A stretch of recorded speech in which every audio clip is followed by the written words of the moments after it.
Hello everyone, welcome back to our YouTube channel. I am Nandini Sharma, your biology educator. और हम लोग ने हमारी एक नई सीरीज स्टार्ट करी है जीरो टू हीरो सीरीज, जिसमें हमने पहले के 2 लेक्चर्स में बात करी थी ह्यूमन रिप्रोडक्शन के मेल फीमेल रिप्रोडक्टिव सिस्टम, गमीटोजेनेसिस को स्टार्ट किया था स्पर्मेटोजेनेसिस को फॉलो करते हुए, और आज हमें फॉलो करना है oogenesis, मेंस्ट्रुअल साइकिल और थोड़ी सी फर्टिलाइजेशन को हम स्टार्ट कर लेंगे। ठीक है, तो बेसिक्स ऑफ फर्टिलाइजेशन तक हम आप लोगों की बात करने वाले हैं। अब अगर मैं बात करती हूँ oogenesis की, टाइम वेस्ट नहीं करेंगे बच्चों, अपन स्ट्रेट टू द पॉइंट पढ़ाई स्टार्ट करते हैं। तो oogenesis की अगर मैं बात करती हूँ, oogenesis आपकी 2 पार्ट में डिवाइडेड होती है। oogenesis में एक फॉलो होता है आपका फॉलिक्यूलोजेनेसिस। ठीक है, आपका एक क्या स्टार्ट होता है इसमें, फॉलिक्यूलोजेनेसिस। अभी फॉलिक्यूलोजेनेसिस क्या है, आपका जो एग होता है ना, वो कुछ फॉलिकल्स के अंदर प्रिपेयर होता है, और जैसे जैसे आपकी एग की डिवीजन होती है, oogenesis जैसे जैसे होती रहती है आपकी, वैसे उसी के साथ साथ में उन फॉलिकल्स की भी डेवलपमेंट होती है। क्या ये फॉलिकल के बारे में हमने कहीं सुना है? यस, हमने सुना है। जब मैंने आपको ओवरी का सेक्शन करवाया था, एक सेकेंड कहाँ गायब हो गया, गिरा। जब मैंने आप लोग को ये ओवरी का सेक्शन करवाया था, तो आपको याद है ये primary follicle, secondary follicle, tertiary follicle और ग्राफियन फॉलिकल, मैंने इसकी डेवलपमेंट करवाई थी। ये क्या है, क्या ये अलग अलग है? नहीं, ये एक ही साथ होने वाली पूरी साइकिल है। हम इनको डेवलप करने वाले, और इनके अंदर हमारा एग है जो साथ साथ में oogenesis को फॉलो करता आएगा। तो हम लोग डिटेल में डिस्कस करेंगे folliculogenesis, then we will discuss the oogenesis। लेकिन क्या ये प्रोसेस अलग अलग होते? नहीं, ये प्रोसेस आपके अलग अलग नहीं होते, ये प्रोसेस आपके साथ में ही होते हैं।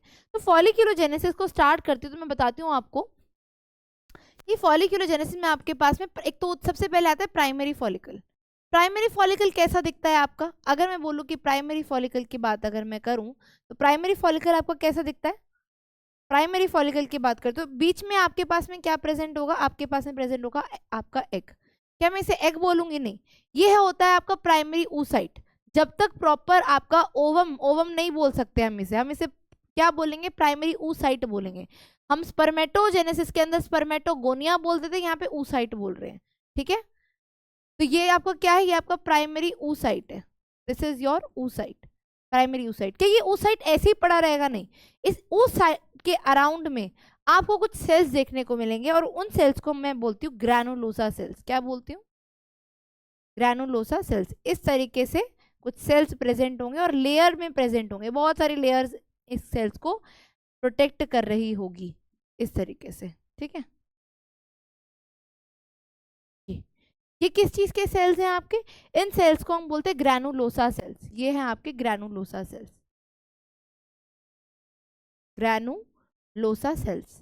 ठीक है, अब ये डिवाइड करेगा, ये आगे जाके ग्रो करेगा, और ये ग्रो करके क्या बनाएगा? आपका सेकेंडरी फॉलिकल बनाएगा। सेकेंडरी फॉलिकल में क्या होता है? अगर मैं बात करूँ आपके सेकेंडरी फॉलिकल की, तो सेकेंडरी फॉलिकल में क्या क्या होगा? सेकेंडरी फॉलिकल में एक तो आपका होगा oocyte। ये oocyte क्या डिवाइड कर चुका है? नहीं, ये इस oocyte को हम प्राइमरी oocyte ही बोलते हैं। This is also a primary oocyte। ये कौन सा oocyte है? आपका प्राइमरी oocyte है।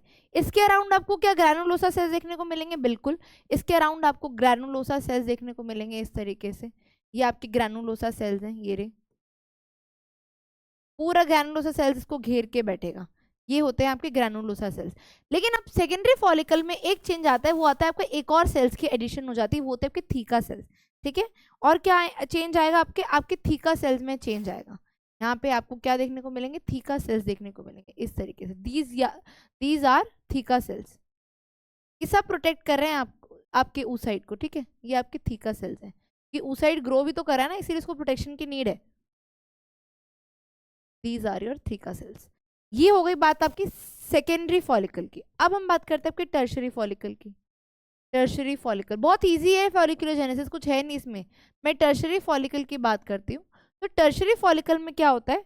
आपके पास में आपका जो oocyte होता है ना, वो ग्रो कर चुका है। अब ये प्राइमरी oocyte नहीं रहा है, ये बन चुका है सेकेंडरी oocyte। कौन सा oocyte बन चुका है? ये सेकेंडरी oocyte बन चुका है। ठीक है, तो आपके पास में कौन सा oocyte यहाँ पे देखने को मिलेगा? आपको सेकेंडरी oocyte देखने को मिलेगा। This is your secondary oocyte। इस सेकेंडरी oocyte के अराउंड में आपको क्या देखने को मिलेगा, इस सेकेंडरी oocyte के अराउंड आपको ग्रैनुलोसा सेल्स देखने को मिलेंगे। ये इस तरीके से यही आपके ग्रैनुलोसा सेल्स प्रेजेंट होंगे। और एक ग्रैनुलोसा सेल्स की लेयर के बाद में आपको एक कैविटी देखने को मिलेगी, this cavity is known as antrum. इस तरीके की ये कैविटी दिख रही है, this cavity is known as antrum. ये एक फ्लूइड फिल्ड कैविटी है, this cavity is known as antrum. Antrum, इस कैविटी का काम क्या है बच्चों, एक कैविटी फ्लूइड, इसके अंदर एक फ्लूइड भरा हुआ है, this is a fluid filled cavity, fluid filled cavity, fluid filled cavity है।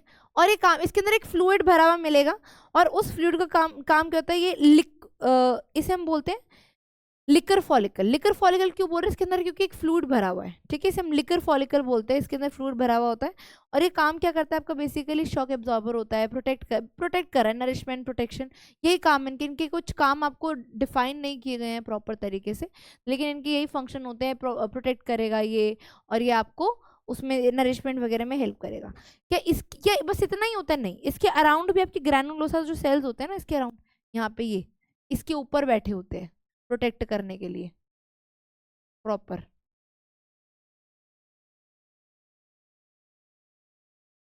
इस तरीके से ये आपकी ग्रैनुलोसा सेल्स हैं, these are your granulosa cells, ठीक है। अब ओवा को प्रोटेक्शन, ओवा बड़ा हो रहा है, सेकेंडरी उसे डेवलप हो चुका है, प्रॉपर सेकेंडरी उसे डेवलप हो चुका है। ओवा को प्रोटेक्ट करने के लिए ओवा के ऊपर इस फेज में ओवा के ऊपर एक लाइनिंग बन जाएगी इस तरीके की, ये दिख रही है ये लाइनिंग। इस लाइनिंग को हम क्या बोलते हैं, जोना पेलुसिडा बोलेंगे। ये आपका प्रोटेक्शन होता है एक तरीके का, जोना पेलुसिडा, ये प्रोटेक्टिव लेयर है, this is a protective layer to the ova, ठीक है। इनके ऊपर दो टाइप के थीका सेल्स प्रेजेंट होते हैं, एक होता है थीका इंटरना और एक होता है थीका एक्सटर्ना। थीका इंटरना यानी थीका जो अंदर की साइड में प्रेजेंट है, और एक थीका होता है एक्सटर्ना जो बाहर की साइड में प्रेजेंट होती है, ठीक है। जो थीका इंटरना होती है, सब इनका काम क्या है बेटा, इन सब का काम है ना आपको प्रोटेक्शन देने का ही है। तो ये आपकी हो गई थीका इंटरना, इस तरीके से ये जो सेल्स फॉर्म में होती है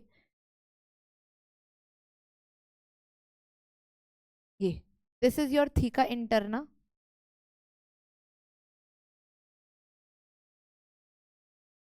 और ये यहाँ पे ये थ्रेड लाइक प्रेजेंट होते हैं, थीका एक्सटर्ना, ये जो थ्रेड लाइक मैं बना रही हूँ, this is your theca externa.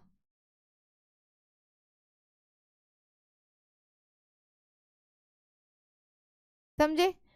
अब ये जो फॉलिकल है आपका, इस फॉलिकल को मैं ग्राफियन फॉलिकल भी बोल सकती हूँ, और क्या बोल सकती हूँ मैं इसे, ग्राफियन फॉलिकल बोल सकती हूँ, ग्राफियन फॉलिकल बोल सकती हूँ। This is also known as Graafian follicle, ठीक है। ये आपका समझ में आया ग्राफियन फॉलिकल। ये क्या हो गया, कुछ कुछ टच होता जाता है क्या मेरे साथ में, बैक करूं, हाँ हो गया। मुझे लगा कुछ कुछ हो जाता है भाई, सही में मैं किस्मत बहुत खराब है इन सब चीज़ों में।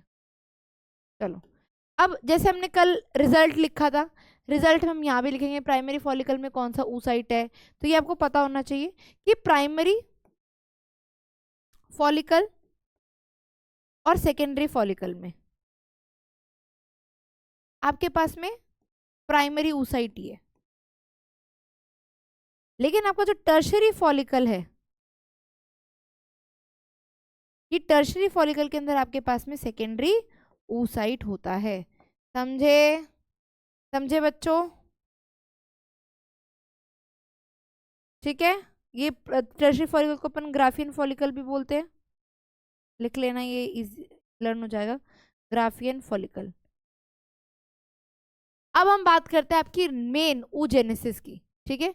ये आपका oogenesis नहीं था, दिस इज योर फॉलिक्यूलोजेनेसिस, ठीक है। अब oogenesis वो साथ में ही रहे, ऐसा नहीं कि पहले आपका ये होगा फॉलिक्यूलोजेनेसिस होगा फिर जाके ओवा, नहीं, जैसे जैसे आपकी फॉलिक्यूलोजेनेसिस बढ़ती जा रही है वैसे वैसे आपका oogenesis भी होता जा रहा है, ठीक है। वो एक कॉन्टिन्यूस साइमल्टेनियस चलने वाला प्रोसेस है। तो अब मैं बात करती हूँ आपकी oogenesis की।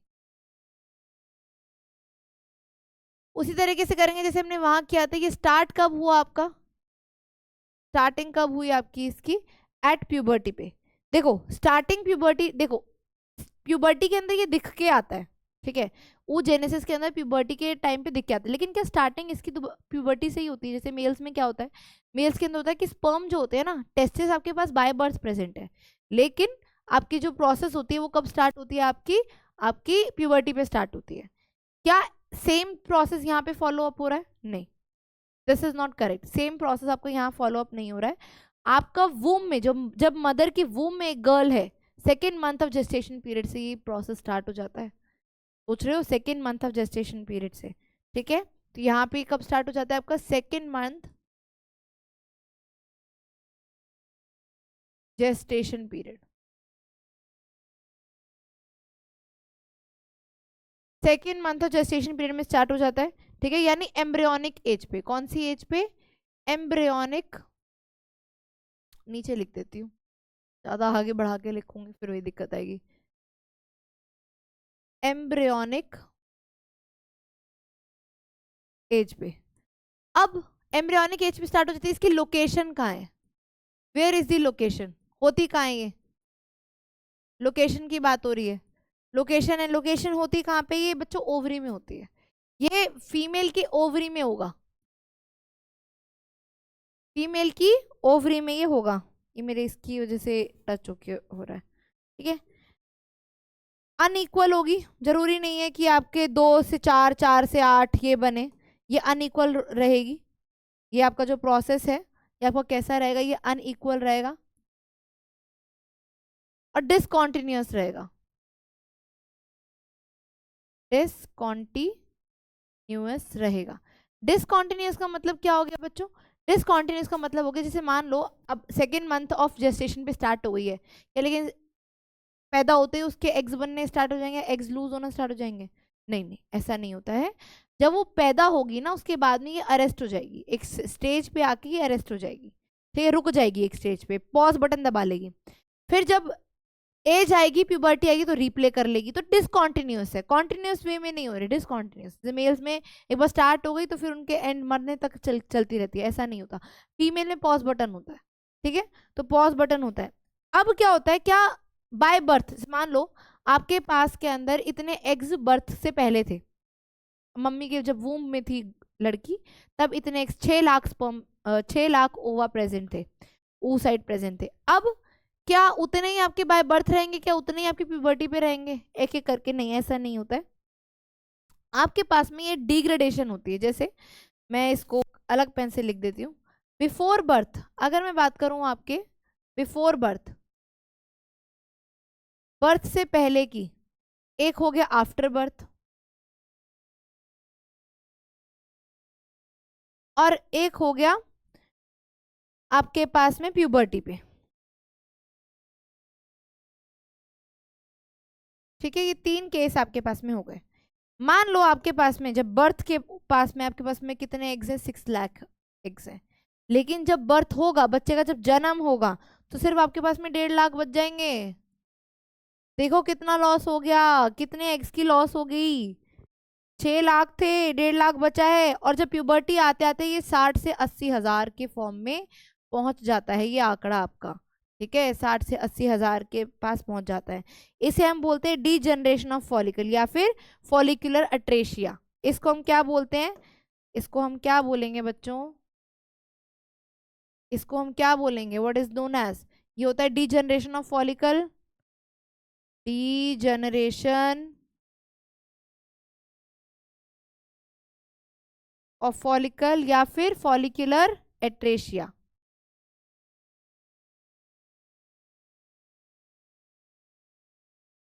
समझे, चलो अब प्रोसेस स्टार्ट करते हैं। मेन प्रोसेस आपका स्टार्टिंग कहाँ से होती है, आपकी मेन प्रोसेस की oogenesis कर रहे हैं, कल स्पर्मेटोजेनेसिस किया था उसी तरीके से आपको oogenesis भी परफॉर्म करना है, ठीक है।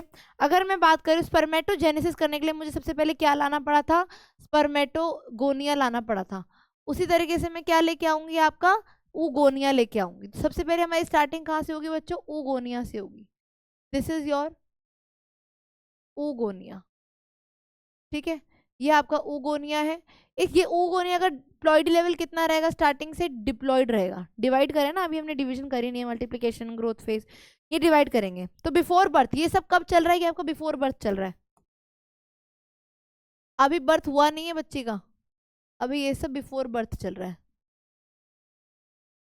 जन्म से पहले।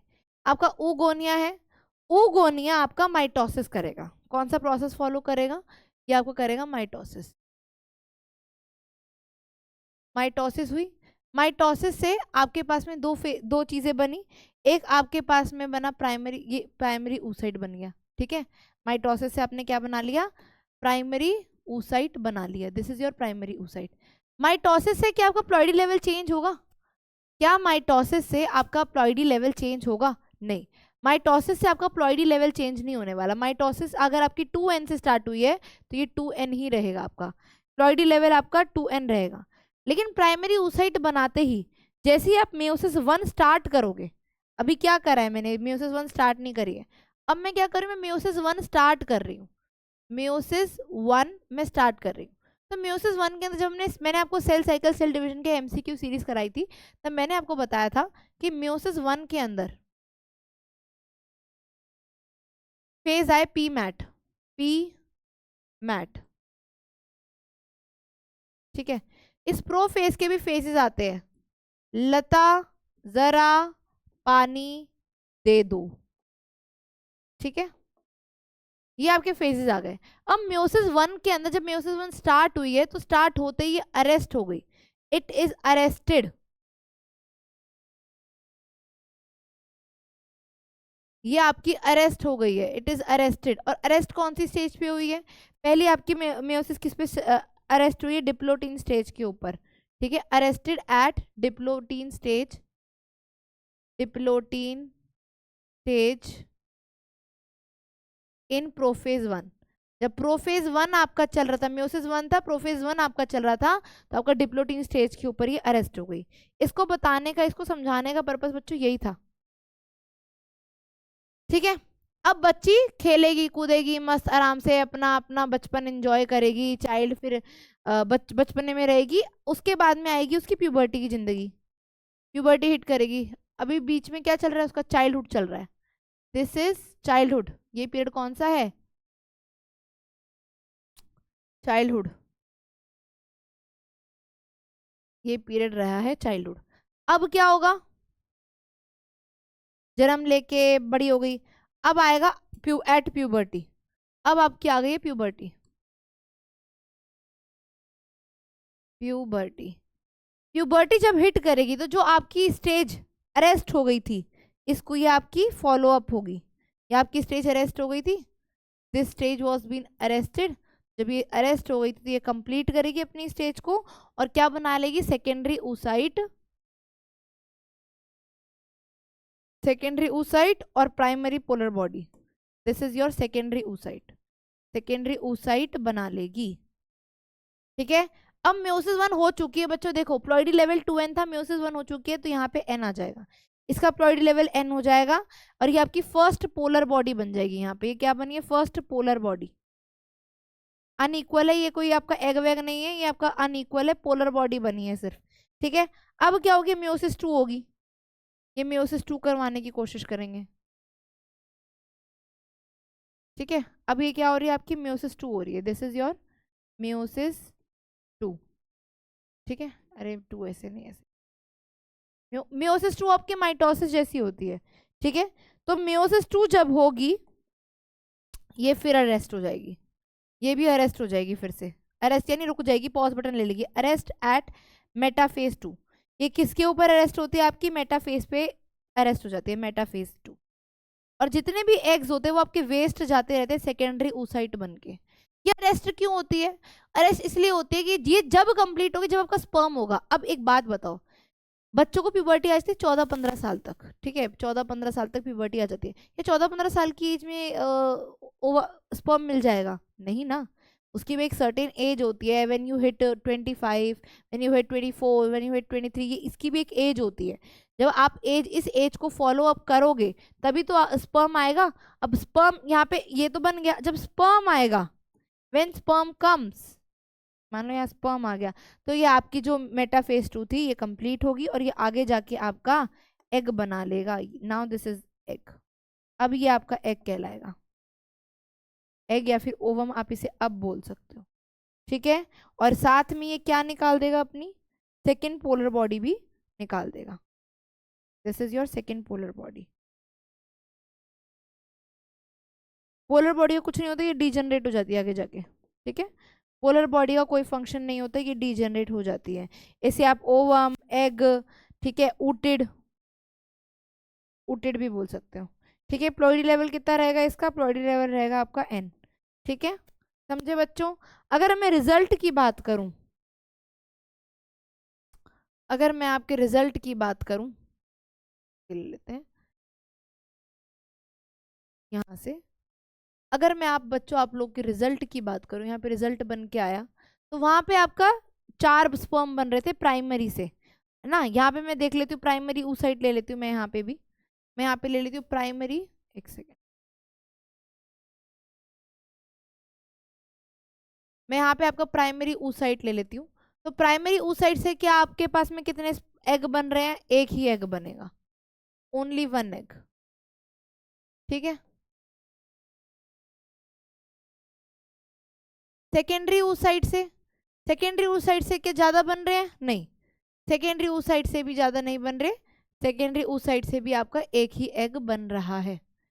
और म्योटिक डिवीजन से, फर्स्ट म्योटिक डिवीजन की अगर मैं बात करूं, फर्स्ट या सेकेंड जिसकी मैं बात करूं, अगर मैं फर्स्ट म्योटिक डिवीजन की बात करूं, म्योटिक डिवीजन, तो वहां से भी आपका एक ही एग बन रहा है। तो क्या मतलब हुआ, अगर आपके पास में 100 एग हैं, तो कितने इसके लिए oocyte चाहिए, 100 एग बनाने के लिए आपको कितनी oocyte चाहिए, 100 ही oocyte चाहिए होंगे, ठीक है। 100 ही oocyte चाहिए होंगे, ये आपका एग्जाम्पल ले लो। यानी एक एग बनाने के लिए एक oocyte है, 100 बनाने के लिए 100 चाहिए, सिंपल सी बात है, ठीक है। This is your oogenesis। oogenesis हो गई। क्या oogenesis आपकी फॉलो जब हम करते हैं oogenesis, तो कैसे oogenesis ही होती है फीमेल्स के अंदर। एक फीमेल्स में प्रोसेस होता है मेंस्ट्रुअल साइकिल, ये मेंस्ट्रुअल साइकिल का एक पार्ट है, ये oogenesis जो है ये मेंस्ट्रुअल साइकिल का एक पार्ट है। ये जो साइकिल होते हैं ना, ये आपकी 28 डेज की साइकिल होती है, ठीक है। जब इस 28 डेज के अंदर आपके पास में अलग अलग फेजेस प्रेजेंट होते हैं, कहते हैं ना लड़कियों को समझना बहुत मुश्किल है। ये लड़कियों को समझना मुश्किल क्यों है, लड़कियों को जब आप ये 4 फेज, ये 3 फेज आप लड़कियों के समझ लें अगर, तो आप लड़कियों को आराम से समझ जाएंगे, क्योंकि यही 3 फेजेस आपके डिफरेंट मूड्स, डिफरेंट चीज़ों को डिस्क्राइब करते हैं। अब ये जो oogenesis होते हैं, ये इसी फेज में, इसी साइकिल के किसी एक फेज में प्रेजेंट होती है। अब हम लोग क्या करने वाले हैं, आप हेडिंग डालें, हेडिंग डालें मेंस्ट्रुअल साइकिल,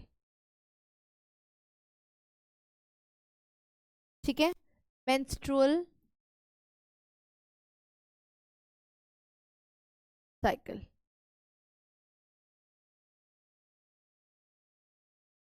फीमेल्स में बहुत कॉमन है ये, फीमेल्स के अंदर इसको अगर हम शॉर्ट फॉर्म में मैं अगर बात करूँ फीमेल्स की, तो फीमेल्स के अंदर पीरियड्स भी इसे हम बोलते हैं, ठीक है। Please be very open about it, it's not a shy topic और something else, you are study, आप इस चीज़ को पढ़ रहे हो, तो प्लीज़ इस बारे में बात करो, दिस इज़ वेरी इंपॉर्टेंट। और स्पेशली बॉयज़ के लिए तो ये बहुत ही ज़्यादा इंपॉर्टेंट है। उनको लगता है कि शर्म की बात है हम किसी लड़की को, नहीं भाई, मेरे स्कूल टाइम पे इतने अच्छे अच्छे दोस्त थे ना मेरे, अगर this is a very sensitive topic अगर मैं बात करूँ इस चीज़ के ऊपर। और ऐसा नहीं है कि आप इस चीज़ के ऊपर बात नहीं कर सकते, आपको बात करनी चाहिए। लड़कों को इस टाइम पे, ये जो टाइम पीरियड होता है ना, इस टाइम पे लड़कियों का ध्यान रखना चाहिए, दिस इज़ ट्रू। और ये नहीं है कि आप अपनी गर्लफ्रेंड का ध्यान रख रहे हो, नहीं, सबका, आपकी बहन है, आपकी मदर है, अगर आपकी क्लासमेट है, इवन योर क्लासमेट, रखो, दिस इज़ वेरी इंपॉर्टेंट। और ये 4 फेज समझने के बाद तो आप वैसे ही समझ जाओगे लड़कियों की ज़िंदगी कितनी मुश्किल है, ठीक है। चलो, ये जो मेंस्ट्रुअल साइकिल होती है, ये आपकी पहली बात तो प्राइमेट मैमल्स में होती है, किस में है ये आपके प्राइमेट मैमल्स में होती है। प्राइमेट मैमल्स जैसे कि प्राइमेट मैमल्स, अगर मैं बात करूँ प्राइमेट मैमल्स, तो प्राइमेट मैमल्स जो हैं ये आपके कौन है, प्राइमेट मैमल्स जो होते हैं, जैसे ह्यूमंस आ गए, ह्यूमन है, एप्स है, ठीक है, ह्यूमन है, एप्स है, मंकीज हैं, ये आपके प्राइमेट मैमल्स है। इन सब में ये आपको देखने को मिले, ह्यूमन, एप्स, प्राइमेट, मंकीज, ठीक है। क्या नॉन प्राइमेट्स में भी कोई साइकिल होती है? यस, नॉन प्राइमेट्स में भी एक साइकिल होती है। अगर मैं बात करूं नॉन प्राइमेट्स की, नॉन प्राइमेट्स, तो नॉन प्राइमेट्स में भी एक साइकिल होती है जिसे हम बोलते हैं एस्ट्रस साइकिल। कौन सी साइकिल बोलते हैं? Estrous cycle. ठीक है, एस्ट्रस साइकिल, या फिर उसको भाई एक ही बात है, ऊस्ट्रस साइकिल बोल लो या एस्ट्रस साइकिल बोल लो, ये आपकी नॉन प्राइमेट्स में देखने को मिलेगी। होती इन सब में है, लेकिन ये आपकी नॉन प्राइमेट्स में देखने को मिलेगी। मेंस्ट्रुअल साइकिल होती क्या है? पहली बात तो द पीरियोडिक शेडिंग, इसकी डेफिनेशन क्या बोलती है? Periodic shedding of endometrium lining to followed by its proliferation. मतलब क्या है इसका? मतलब क्या है? ये जो आपके एंडोमेट्रियम की लाइनिंग दिख रही है, हमने कहीं तो बनाया था, ये रहा एंडोमेट्रियम की लाइनिंग दिख रही है, ब्लड वेसल से भरी हुई। ये जब सर्टेन टाइम पीरियड के बाद में शेड हो, मतलब शेडिंग करे, और उसके बाद में इसकी प्रोलिफरेशन भी हो। बच्चे ये वर्ड भूल जाते हैं, फॉलोड बाय इट्स प्रोलिफरेशन। ये जब प्रोलिफरेट वर्ड आता है ना, इसमें बच्चों आपके 3 फेज इंक्लूड होते हैं, और ये 3 फेज आपके मेंस्ट्रुअल साइकिल के बहुत इंपॉर्टेंट फेज हैं। आप सिर्फ ये लिख के आ दो द साइक्लिक चेंजेस और द साइक्लिक शेडिंग, अगर आप ये लिख के आ जाते हो एंडोमेट्रियम क्या आपका करेक्ट है। बट अगर आप ये मेंस्ट्रुअल साइकिल पूछा है, उसने उसने पीरियड्स के बारे में नहीं पूछा, उसने मेंस्ट्रुअल साइकिल पूछा है। मेंस्ट्रुअल फेज है एक प्रॉपर, ये जो आप बता रहे हो ना, it is the periodic shedding of endometrium, ये एक मेंस्ट्रुअल फेज का पार्ट है। अगर वो मेंस्ट्रुअल फेज के बारे में पूछ रहे तो आप बता सकते हो, लेकिन उसने पूरी मेंस्ट्रुअल साइकिल के बारे में पूछा है। मेंस्ट्रुअल साइकिल और मेंस्ट्रुअल फेज में डिफरेंस क्या है? मेंस्ट्रुअल फेज के अंदर आपकी शेड हो रही है, लेकिन मेंस्ट्रुअल साइकिल के अंदर ये आपकी प्रोलिफरेट भी होती है, बनती भी है। और जब आप इसे बनाते हैं ना, तो आपके आगे के 2 प्रोसेस आते हैं इसके अंदर। एक आता है ल्यूटियल फेज, जिसे हम सिक्रीटरी फेज भी बोलते हैं, और एक होता है फॉलिकुलर फेज, जिसे हम प्रोलिफरेटरी फेज भी बोलते हैं। ये 2 फेज आपके इंक्लूड होते हैं प्रोलिफरेशन वर्ड में। तो जब भी आप इसकी डेफिनेशन पढ़ें, आप इसकी डेफिनेशन लिखें, अगर आप 12th बोर्ड अपीयर कर रहे हैं और इसके ऊपर अगर डेफिनेशन आता है, या प्री बोर्ड अगर आप देंगे उसमें अगर डेफिनेशन आती है, तो प्लीज इसकी डेफिनेशन के बारे में इस तरीके से लिखिएगा। ठीक है, यही डेफिनेशन इसके लिखिए, periodic shedding of, what is it? It is a periodic shedding, periodic shedding of endometrium lining, of endometrium lining. Endometrium की लाइनिंग तो झड़ेगी ही झड़ेगी, लेकिन इसके आगे क्या होगा? And followed by its proliferation. ठीक है, फॉलोड बाय इट्स प्रोलिफरेशन, यानी वो दोबारा बनेगी भी। प्रोलिफरेशन का मतलब हो गया बच्चों की बन भी रही है, ठीक है, दोबारा बनाएंगे। अब ड्यूरेशन क्या है? अगर मैं ड्यूरेशन की बात करूं कि ये साइकिल की ड्यूरेशन क्या है, ड्यूरेशन अगर मैं नॉर्मल की बात करूं, ड्यूरेशन ऑफ साइकिल, एनसीईआरटी बोलते हैं 28 डेज, 28 डेज। लेकिन आपको पता है कि ये जो होते हैं कि 28 डेज आपके ऊपर नीचे हो सकते हैं, 4 दिन ऊपर 4 दिन नीचे, इट डजेंट मैटर, लेकिन 28 डेज आपकी ड्यूरेशन इसकी लिखी जाती है कि 28 डेज आपके होते हैं। फर्स्ट मेंस्ट्रुअल फ्लो जो होता है, और menstrual flow, first menstrual flow, पहला मेंस्ट्रुअल फ्लो के बारे में बात हो रही है, उसे हम क्या बोलते हैं? मेनार्क बोलते हैं। क्या बोलते हैं? मेनार्क बोलते हैं। और लास्ट, लास्ट यानी जब आपका ये प्रोसेस जाने वाला होता है, यस, ये जाता भी है। मेंस्ट्रुअल साइकिल जो होती है आपकी एक फेज के बाद में बंद हो जाती है, यस। तो जब ये बंद हो जाएगी तो last menstrual cycle, last menstrual cycle, आप उसे मेनोपॉज बोलते हो। क्या बोलते हो? मेनोपॉज बोलते हो। फ्लो कब तक रहता है? मेंस्ट्रुअल फ्लो कितने दिन तक रहता है? मेंस्ट्रुअल फ्लो, जो ब्लड का फ्लो रहता है, मेंस्ट्रुअल फ्लो, वो कितने दिन तक रहता है? आपका 3 to 4 डेज रहता है। 3 से 4 दिन नॉर्मल है, ये 3 से 5 दिन नॉर्मल होता है। 3 से 5 लिख लो बच्चों, मोस्टली कॉमन 3 से 5 होता है। ठीक है, 3 से 5 दिन का फ्लो आपका रहता है। अब आपको मैं ये प्रॉपर डायग्राम बनवाने वाली हूँ इसका, हम प्रॉपर डायग्रामेटिक फॉर्म में इसको करने वाले हैं, तो इसको आप डायग्रामेटिक फॉर्म में करें। हम लोग चेंजेस पढ़ेंगे, किसके ऊपर चेंज पढ़ेंगे? आपका एक तो ओवरी में 2 चेंजेस होंगे आपके, एक तो चेंज आएगा आपकी ओवरी में, और एक चेंज आएगा आपका यूट्रस में, ठीक है। तो आपके चेंजेस किसके अंदर हम पढ़ रहे हैं, मैं यहाँ लिख देती हूँ साइड में। आपके चेंजेस की अगर मैं बात करूँ तो आपके चेंजेस किस किस में आएंगे, एक तो आएगा ओवरी में चेंज आएगा मेंस्ट्रुअल साइकिल में, और एक आपकी यूट्रस में चेंज आएगा, ठीक है। ओवरी और यूट्रस। ओवरी हम लोग ऊपर ले लेते हैं ovary, this is your ovary, ovary, और हम लोग नीचे ले लेते हैं आपकी यूट्रस, ठीक है, यूट्रस। अगर मैं बात करूं,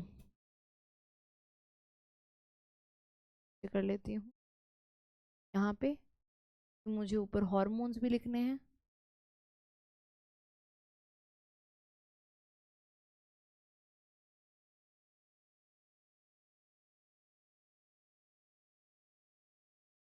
जो हॉर्मोन्स भी तो डालने हैं, और डिवाइड कर देती हूँ।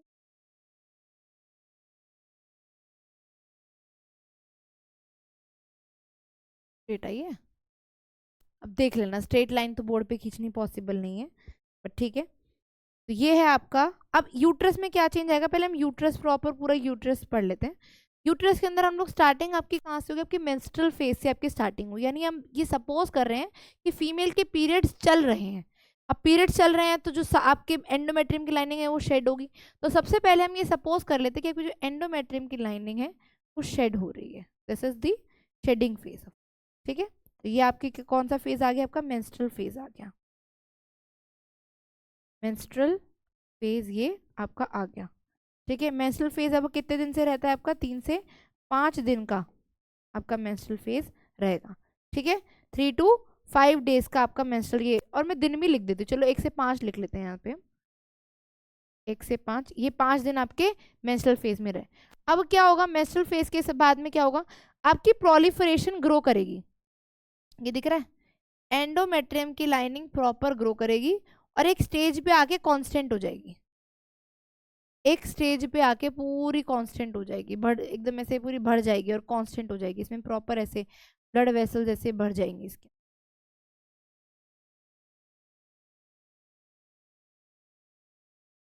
ठीक है, इस तरीके से। ये है आपका ये वाला जो फेज है आपका, मैं बात करूँ यहाँ से अलग पेन से ले लेते हैं, ये जो आपका फेज है, दिस फेज यहाँ से लेके यहाँ तक, ये 14 दिन का जो फेज है, इसे हम बोलते हैं proliferatory phase, proliferation phase, proliferation phase. ये आपका 5 से 14 दिन के बीच का होता है, 14 दिन यहाँ पे हम ले लेते हैं, ये 5 यहाँ से 5 तक है, ठीक है, और ये यहाँ से 5 से 14 दिन के बीच में होता है। और ये वाला जो फेज होता है ना, ये इसे आप कौन सा फेज बोलते हो, अगर मैं यूट्रस की बात करूँ, यूट्रस के रिस्पेक्ट में बात करें, अभी मैं जितने भी यहाँ लिख रही हूँ ना, मैं सारे यूट्रस के रिस्पेक्ट में बात कर रही हूँ, इसे मैं बोलूँगी सिक्रीटरी फेज, सिक्रीटरी फेज में से बोलूँगा। ये लास्ट जो डे है हमारा 28वां दिन है, ये 14 है और ये 28वां दिन है, ठीक है, मैं इसे ब्रैकेट में बंद कर देती हूँ, ठीक है, समझ गए। अब क्या यही चेंजेस आएंगे सिर्फ, और भी तो चेंजेस आएंगे आपके साथ साथ, ओवरी में फॉलिक्यूलोजेनेसिस भी हो रही होगी।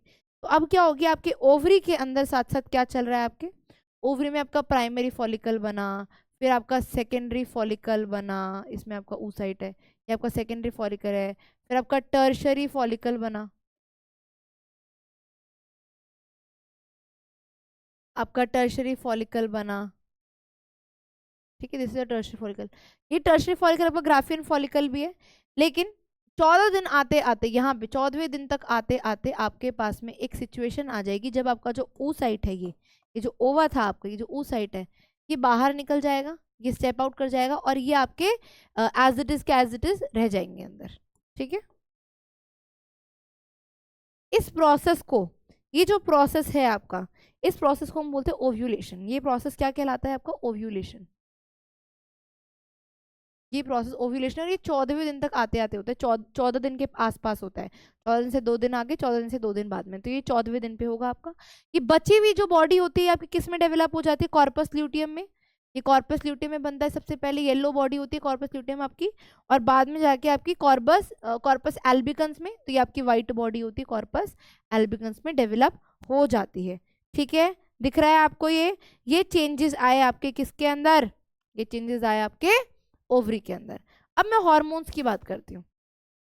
अगर मैं हॉर्मोन्स के बारे में बात करूँ तो आपके दो टाइप के हार्मोन प्रेजेंट है। एक हार्मोन तो है आपके ओवेरियन हार्मोन्स। अगर मैं बात करूँ यहाँ पे ओवेरियन हार्मोन्स, ओवेरियन हार्मोन्स, तो अगर मैं ओवेरियन हार्मोन्स की बात करूँ, ये जो प्रोसेस है ये आपका कौन कराएगा? मैं एस्ट्रोजन को मैं ब्लू कलर से ले लेती हूँ। ये जो प्रोसेस होता है आपका एस्ट्रोजन कराता है। यहाँ पे एस्ट्रोजन पीक पे होता है, तो एक इस टाइम पे आपका पीक पे आएगा एस्ट्रोजन, ठीक है, फिर नीचे डाउन जाएगा और दोबारा से यहाँ पे ये एस्ट्रोजन आपका पीक पकड़ लेगा, यहाँ पे ये आएगा, ठीक है, एस्ट्रोजन पीक पे आएगा। लेकिन जो कॉर्पस, ये जो मेंटेनेंस है ये लाइनिंग की, ये देखा मैंने आपको बोला कि मैंने ये मेंटेन कर रखी लाइनिंग। बन आपकी 14 दिन तक ही रही है, 14वें दिन तक आपकी बन रही है, बनना स्टार्ट हो चुकी थी, 14 दिन तक आपकी बन रही है। बनने के बाद में मेंटेन हो रही है। मेंटेन कौन कर रहा है? यूट्रस की लाइनिंग को मेंटेन कौन कर रहा है? ये यूट्रस की लाइनिंग को मेंटेन कर रहे हैं आपके प्रोजेस्ट्रॉन। और प्रोजेस्ट्रॉन जो होता है वो आपका एक ही बार पीक पकड़ता है, सिर्फ और सिर्फ आपका इस फेज में आपका पीक पकड़ता है, ठीक है। तो ये है आपका प्रोजेस्ट्रॉन, और ब्लू से जो मैंने बनाया है this is your estrogen. Estrogen आपका 2 बार पीक लेता है, प्रोजेस्ट्रॉन आपका 1 बार पीक लेता है, ठीक है। इसकी वजह से, क्योंकि फॉलिक्यूलोजेनेसिस हो रही है आपकी ओवरी के अंदर, फॉलिक्यूलर ओवरी के रिस्पेक्ट में मैं इस प्रोसेस को बोलूंगी फॉलिक्यूलर फेस। कौन सा फेस बोलूंगी? फॉलिक्यूलर फेस बोलूंगी। ये फॉलिकल्स बन रहे हैं इसलिए मैं इसे फॉलिक्यूलर फेस बोलूंगी।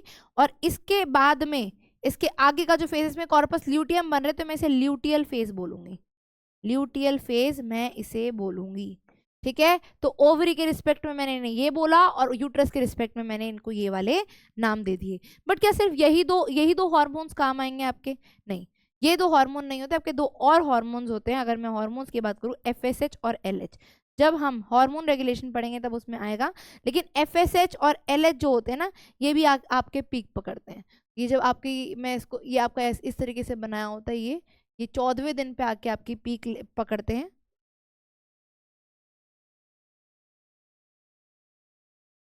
ये लो, this is how it is going to end. तो ये आपका जो ये मैंने बनाया LH है और ये है मैंने FSH है। जो आपका ओव्यूलेशन, जो आपका प्रोसेस होता है ना बच्चों, ये ओव्यूलेशन का जो प्रोसेस होता है आपके LH सर्ज की वजह से होता है। जब LH आपका पीक पकड़ेगा उसी रीजन से आपका ओव्यूलेशन होगा, ठीक है। तो इसीलिए LH भी इंपॉर्टेंट है। इसको हम LH सर्च बोलते हैं। क्या बोलते हैं? LH search. जब LH आपका पीक पे जाएगा, ओव्यूलेशन हो जाएगी, इस प्रोसेस को हम बोलते हैं LH search. Okay okay, is it okay? LH search आपका ओव्यूलेशन करवाता है, ठीक है। समझे? प्रोसेस को प्रॉपर समझ चुके हो? आगे मैं अब इसमें लिख दूं LH सर्च क्या है। LH सर्च आपका पीक ऑफ LH हार्मोन, मैं यहाँ लिख देती हूँ। LH सर्च ही आपको ओव्यूलेशन कराएगा, ओव्यूलेशन कराएगा। LH सर्च ही आपका पीक पकड़ लेगा, ठीक है। नेक्स्ट हम मूव करते हैं, अब हार्मोनल कंट्रोल की बात करते हैं। हमने सबकी बात कर ली, अब हम लोग बात करते हैं हार्मोनल कंट्रोल की। हार्मोनल कंट्रोल, हार्मोन्स का माई बाप कौन? हार्मोन्स का माई बाप होता है आपका हाइपोथैलेमस। हाइपोथैलेमस आएगा, मैं बात करती हूँ हाइपोथैलेमस की। हाइपोथैलेमस आए, हाइपोथैलेमस ने आके किसको एक्टिवेट किया? किसको बोला? GnRH को। GnRH कौन है? आपके गोनाडोट्रोफिन रिलीजिंग हार्मोन। GnRH को एक्टिवेट किया। GnRH ने किसको सिग्नल दिया? आपकी एंटीरियर पिट्यूटरी को सिग्नल दिया। GnRH ने किसको बोला? एंटीरियर पिट्यूटरी को बोला कि तुम अब मेरे लिए काम करो, तुम अब मेरे हॉर्मोन्स को बोलो कि अपना फंक्शन परफॉर्म करना स्टार्ट कर दे। अब इसने जाके किन दो को एक्टिवेट किया? FSH को और LH को। FSH और LH, इनकी फुल फॉर्म अब आपको पता है, ल्यूटिनाइजिंग हार्मोन और फॉलिकुलर स्टिमुलेटिंग हार्मोन। ये FSH आपको किसको रिलीज करवाएंगे? ओवरी को बोलेंगे। मैं ढंग से लिख देती हूँ, ये FSH आपकी ओवरी को बोलेंगे कि तुम क्या रिलीज कराओ? तुम एस्ट्रोजन रिलीज कराओ, ठीक है। और ये जो LH होगा, ये LH आपके कॉर्पस ल्यूटियम को, कॉर्पस ल्यूटियम को सिग्नल देगा कि तुम प्रोजेस्ट्रॉन और एस्ट्रोजन दोनों रिलीज कराओ। यहाँ पे देख रहे हो, यहाँ पे दोनों पीक पकड़ी है एस्ट्रोजन और प्रोजेस्ट्रॉन ने, किसकी वजह से? कॉर्पस ल्यूटियम की। और ये सब हम कर क्यों रहे हैं, ये पीक क्यों पकड़ रहे हैं? क्योंकि हम चाहते हैं कि हमारी यूट्रस की लाइनिंग में इम्प्लांटेशन हो जाए, बेबी आ जाए, स्पर्म आ जाए। अब जब स्पर्म नहीं आता है तो इसीलिए कॉर्पस ल्यूटियम डीजनरेट हो जाता है और बाद में दोबारा से ये साइकिल टूट जाती है। ठीक है, ये अब इसने प्रोजेस्टेरोन और एस्ट्रोजन को बोला कि ये वाला फंक्शन परफॉर्म करो। यहाँ पे ये जो एस्ट्रोजन होता है, ये एस्ट्रोजन आपके एंटीरियर पिट्यूटरी को पॉजिटिव फीडबैक देता है कि हाँ हाँ भाई तू मेरे को सिक्रीट कर और सिक्रीट कर। ठीक है, और यहाँ पे एस्ट्रोजन आपका नेगेटिव फीडबैक का काम करता है। ठीक है, ये बोलता है कि बस भाई स्पर्म नहीं आया, अब बहुत हो गया, अब मत सिक्रीट करवा। नेगेटिव फीडबैक का काम यहाँ पे आपका ये करता है। ठीक है, ये एंडोक्राइन, इसको हम ये एंडोक्राइन सिस्टम है। ठीक है, this is your endocrine system. Corpus luteum जो आप वो कर रहा है ना, आपको बता रहा है कॉर्पस ल्यूटियम एंडोक्राइन। समझे बच्चों? चलो नेक्स्ट पे मूव करते हैं। ये तो बात हो गई आपकी hormonal control of menstrual cycle की। लेकिन क्या अब आपके पास ना क्वेश्चंस आते हैं, क्वेश्चंस कैसे आते हैं? आपको साइकिल दे देंगे और साइकिल में बताएंगे आपको ओव्यूलेशन निकालना है, डे ऑफ ओव्यूलेशन निकालना है। अब सबकी साइकिल तो अलग अलग होती है, किसी की 28 दिन की होती है, किसी की 30 दिन की होती है। ठीक है, किसी की आपकी 35 दिन की होती है, कई बार ऐसा होता है। तो आपको क्या करना है, डिलेड मेंस्ट्रुएशन को कैलकुलेट करना है। ठीक है, मतलब मेंस्ट्रुएशन कितने दिन डिले है, ओव्यूलेशन कब हुआ था, तो आपको क्या कैलकुलेट करके बताना है? डिलेड मेंस्ट्रुएशन, डिलेड मेंस्ट्रुएशन को कैलकुलेट करना है। अब उसमें क्या होता है, ये आपके पास में कितने फेज होते हैं? आपके पास में एक होता है 14वें दिन का फेज। ये वाले वेरिएबल होते हैं, दीज आर वेरिएबल, ये आपके वेरिएबल होते हैं और ये सेम रहते हैं। ये जो ल्यूटियल फेज होता है आपका, ल्यूटियल फेज जो होता है ये आपका, ये सेम रहता है, सेम फॉर एवरीवन। तो मान लो आपको नंबर ऑफ डेज की साइकिल दी। ठीक है, ये फिक्स जो होता है ल्यूटियल फेज का, ये 14 दिन, जो ये 14 दिन होते हैं ना, ये फिक्स होते हैं। ठीक है, अब मान लो आपको मैंने बोला कि 30 डेज की साइकिल आपको मैंने दी है, मैंने आपको 30 डेज की साइकिल दी है। ठीक है, दीज आर द 30 डेज। अब मुझे बताना है इसका ओव्यूलेशन कब हुआ होगा। तो 30 डेज की साइकिल, मैं 30 में से 14 को माइनस कर दूं, क्योंकि ये तो लास्ट के जो 14 दिन होते हैं तो बिल्कुल फिक्स होते हैं। तो 30 में से मैं 14 को अगर माइनस कर दूंगी तो ये मेरा कितना बचेगा? 6 और 16। तो आपकी ओव्यूलेशन किसके आसपास हुई होगी? 16वें दिन के आसपास हुई होगी। यहाँ पे आ गया 16वां। ठीक है, इस तरीके से आपको कैलकुलेट करना है। यहाँ पे क्या होगा, n-14 का फॉर्मूला फॉलो होगा, जहाँ पे n आपका क्या है? n is number of days of cycle. ठीक है बच्चा पार्टी, ओके, समझ गए? n-14 डेज ऑफ ओव्यूलेशन निकालना है।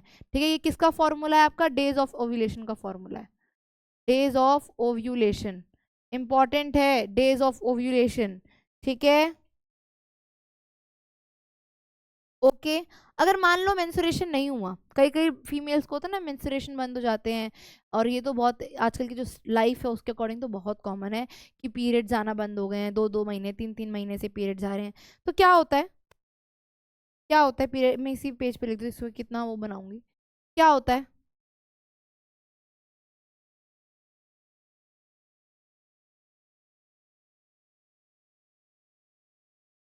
हम्म, ठीक है, चलो अब हम लोग बात करते हैं एब्सेंस ऑफ मेंस्ट्रुएशन की। ठीक है, इसके अंदर एब्सेंस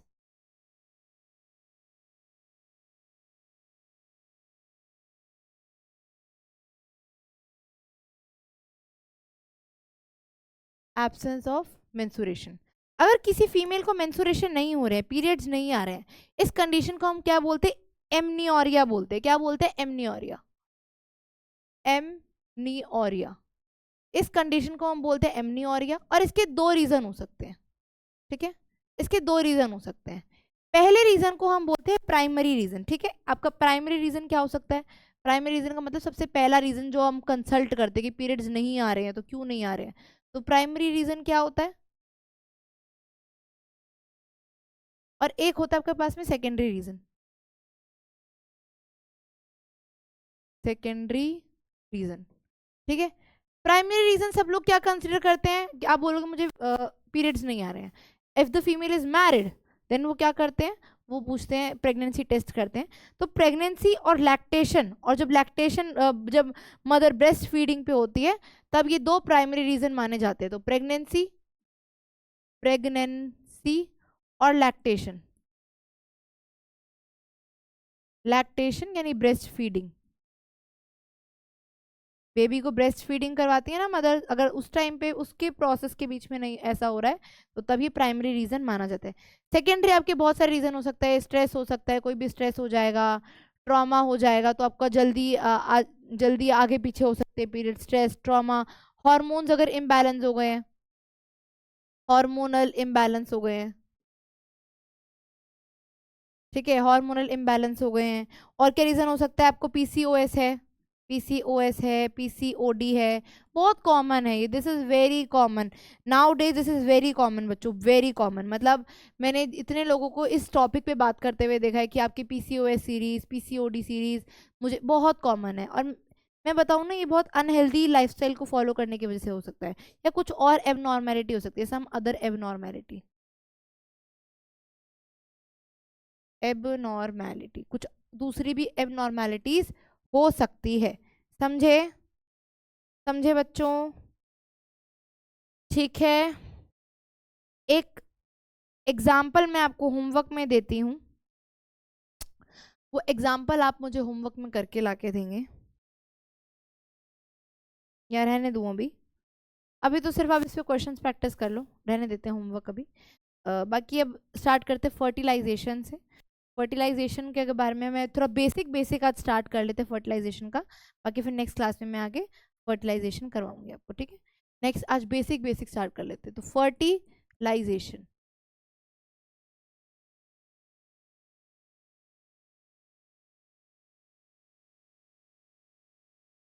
बेटा फर्टिलाइजेशन होता क्या है, फर्टिलाइजेशन होता क्या है आपका, फर्टिलाइजेशन जब आपका मेल गमीट, हमने अब स्पर्म बना लिया, ओवा बना लिया, अब दोनों की फ्यूजन करवाएंगे, अब दोनों का मेल मिलाप करवाएंगे।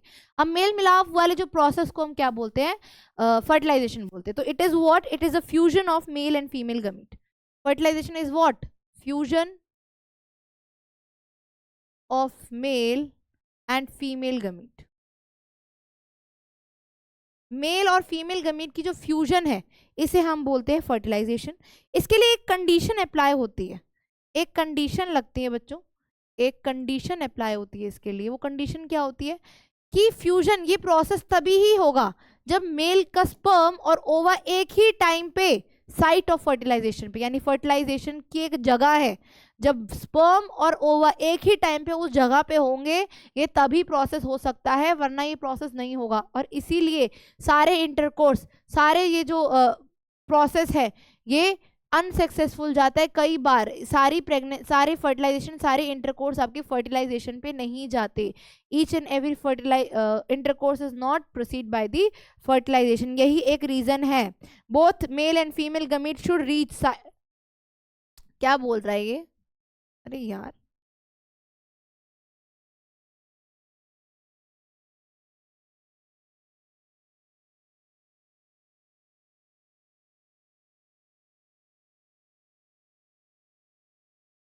कंडीशन हो जाता है बीच बीच में इसको, चलो। तो कंडीशन कौन सी अप्लाई होती है आपकी, कि जब मेल एंड फीमेल गमीट दोनों एक ही टाइम पे, आपकी साइट ऑफ फर्टिलाइजेशन कौन है, एम्प्यूला, फेलोपियन ट्यूब की एम्प्यूला रीजन, ये मैंने वहां बताया था जब मैंने फेलोपियन ट्यूब बताया था। तो एम्प्यूलर रीजन के ऊपर अगर आपको आते हैं दोनों एक ही टाइम पे तो आपकी फर्टिलाइजेशन होगी। तो ये क्या बोल रहे हैं, both male and female gametes, both male and female gamete should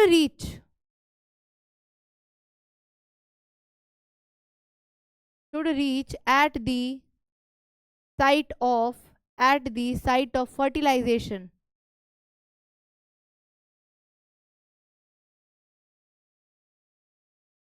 fertilisation की साइट कौन सी है, ampulla, at the same time पे, ठीक है, एट द सेम टाइम, ठीक है बच्चों, दैट इज वाई, इसी रीजन से जितने भी सेक्सुअल इंटरकोर्स होते हैं आपके, that is why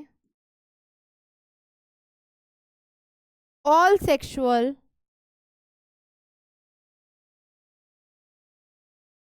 coitus does not lead to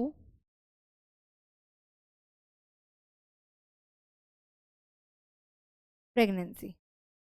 इसी रीजन से सारे के सारे जो कॉइटस होते हैं ना, वो आपके प्रेगनेंसी के तरफ नहीं जाते, क्योंकि जरूरी नहीं है कि जिस टाइम पे आपका स्पर्म हो और जिस टाइम पे उसी टाइम पे आपका ओवर भी प्रेजेंट हो, क्योंकि स्पर्म तो आप जब मन चाहे बुला लो, नहीं आ सकते हैं, लेकिन ओव्यूलेशन का एक पर्टिकुलर टाइम पीरियड होता है फीमेल की बॉडी में, वो जब होगा तभी प्रेगनेंसी होगी। तो it all depends on the female. ठीक है, कहते हैं ना घर चलाना एक औरत के हाथ में होता है, वही प्रोसेस है। चलो, अब क्या होगा, ये गमीटोजेनेसिस, हमने गमीट बनाए, आपके फर्टिलाइजेशन से पहले हमने क्या किया, हमने गमीट बनाए, गमीटोजेनेसिस हुई, गमीटोजेनेसिस हुई, गमीटोजेनेसिस के बाद में हम क्या करेंगे, इंसेमिनेशन कर रहे हैं बच्चों, इंसेमिनेशन, इंसेमिनेशन का प्रोसेस भूल गए, इंसेमिनेशन करेंगे, इंसेमिनेशन के अंदर क्या होगा आपका, ये मान लो आपकी फीमेल की वो है, हम स्पर्म को फीमेल के वजाइनल में ट्रांसफर करेंगे, ये प्रोसेस आपका इंसेमिनेशन का प्रोसेस है। इंसेमिनेशन के अंदर क्या हो रहा है, जो आपका स्पर्म होता है, इंसेमिनेशन के अंदर हम स्पर्म को ट्रांसफर कर रहे हैं आपके कॉप्यूलेटरी कैनाल में, कॉप्यूलेटरी कैनल में, विच इज वजाइना, वो आपकी क्या है, वजाइना है, कैपुलेटरी कैनाल में वजाइना है। ठीक है, ये बात हो गई आपकी फर्टिलाइजेशन की बेसिक बेसिक। अब मैं बात करती हूँ आपके ओवम की। अब हम लोग किसका स्ट्रक्चर बनाने वाले हैं, आपके ओवम का स्ट्रक्चर हम लोग बनाने वाले हैं। आर यू रेडी बच्चों, एक ब्रेक ले लो, 5 मिनट का पानी वानी पी लो। देखो, मैडम तो आपको जितनी लंबी क्लास मैडम करवा सकती है वो उतनी तो करवाएंगी, ठीक है, पानी वानी पी लो, थोड़ा सा ब्रेक ले लो, ताकि आप भी फ्रेशन अप हो जाओ, जहाँ जाना है वहाँ जाओ। 2 मिनट का ब्रेक लेते हैं, मैडम भी ले ले ब्रेक, है ना, कॉन्स्टेंटली बोल रही हैं। चलो,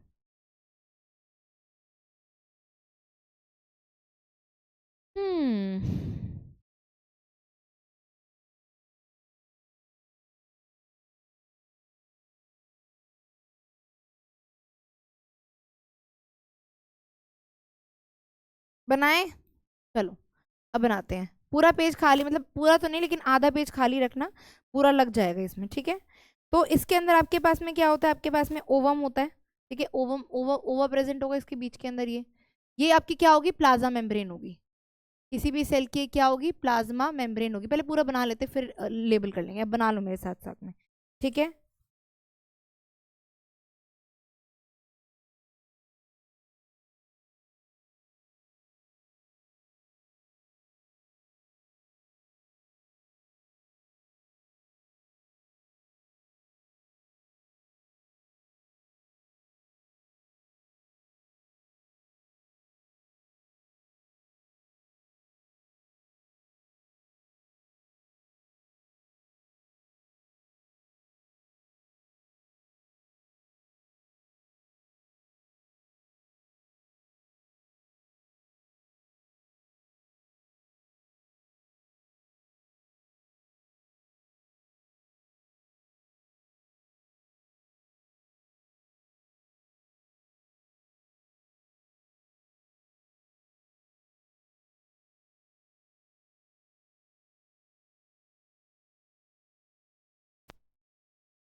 देखो, ये जो व्हाइट कलर से मैंने बनाई है, ये आपकी ओवा की प्लाज्मा मेम्ब्रेन होगी, प्लाज्मा मेम्ब्रेन, ठीक है। मैंने बोला था कि इस प्लाज्मा मेम्ब्रेन को, ओवम को एक लेयर प्रोटेक्ट कर रही होगी, ठीक है, एक लेयर प्रोटेक्ट कर रही होगी। इस लेयर को हम क्या बोलेंगे, जोना पेलुसिडा बोलेंगे, जोना पेलुसिडा, जोना पेलुसिडा बोलेंगे। और ये आपकी बनी हुई किससे होगी, ग्लाइकोप्रोटीनेशियस होगी, यानी ग्लाइकोप्रोटीन से बनी होगी, ग्लाइकोप्रोटीनेशियस होगी। This is your glycoproteinaceous. तो ये बात हो गई आपके जोना पेलुसिडा की। ठीक है, अब ये जो पिंक कलर से मैंने बनाए हैं आपके, इसको हम क्या बोलते हैं, ये होते हैं आपके कोरोना रेडिएटा। जो पिंक कलर के सेल्स मैंने यहाँ बनाए हैं, ये आपके होते हैं कोरोना रेडिएटा, कोरोना रेडिएटा। अभी देखना कैसे हर एक ताले की चाबी बना रखी है भगवान ने। ठीक है, चलो, इसका काम क्या होता है, कोरोना रेडिएटर का, ये अटैच्ड होते हैं, ये आपस में ग्लू की तरह चिपके हुए हैं। ये कोरोना रेडिएटर से ये सब प्रोटेक्ट कर रहे हैं ओवम को, और ये आपस में ग्लू की तरह चिपके हुए, कौन सी ग्लू से चिपके हुए हैं, इट इज अटैच्ड